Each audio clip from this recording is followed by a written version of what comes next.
जहां सीरिया पर अमेरिका का हवाई हमला और मिलिशिया गुटों पर अमेरिका का ये जवाबी हमला है। आपको बता दें, पूर्वी सीरिया में हवाई हमले हुए हैं। यूएस की तरफ से ये कंफर्म भी कर दिया गया है।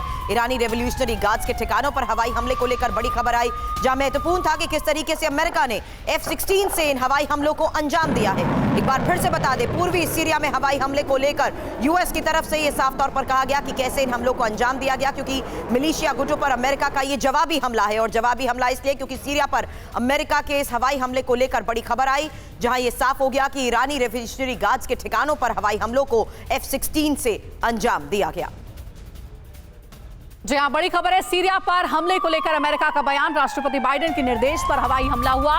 अमेरिकी बेस पर हमले का जवाब दिया गया है। सीरिया और इराक में बेस पर हमलों का जवाब। अमेरिका ऐसे हमलों को बर्दाश्त नहीं करेगा। तो देखिए, बाकायदा डॉक्यूमेंट जारी करके बताया गया अमेरिकी बेस पर हमले का जवाब दिया गया है और इसीलिए सीरिया में यह हमला हुआ। इराक में हमलों का जवाब अमेरिका ने दिया है और बाकायदा अमेरिका की ओर से कहा गया है कि यूएस प्रेसिडेंट जो बाइडेन के निर्देश पर यह हमला हुआ है।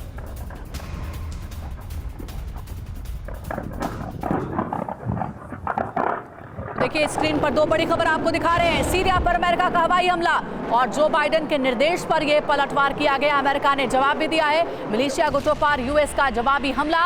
अमेरिकी बेस पर जो हमला हुआ था उसी का ये जवाब है।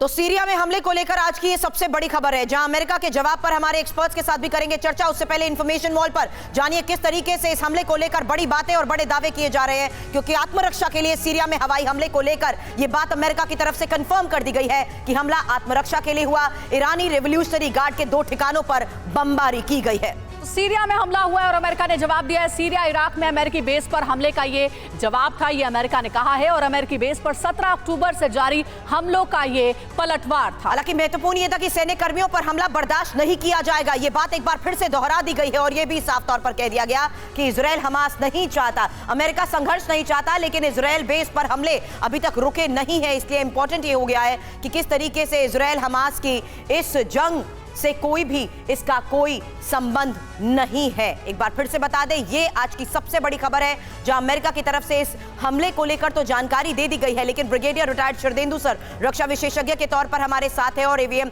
रिटायर्ड ओपी तिवारी सर रक्षा विशेषज्ञ के तौर पर हमें इस वक्त ज्वाइन कर चुके हैं। कर्नल रिटायर्ड अनुराग शुक्ला इस वक्त रक्षा विशेषज्ञ के तौर पर हमें ज्वाइन कर चुके हैं। और शरदेंदु सर, ये भले ही कहने की बात हो कि हमास इजरायल की जंग से इसका कोई नतीजा नहीं है, लेकिन इस बात को तो पिछले 2 हफ्ते से अमेरिका देख रहा था कि किस तरीके से ईरान और सीरिया में उसके सैन्य ठिकानों को टारगेट किया जा रहा था और ये एक्सपेक्टेड भी था।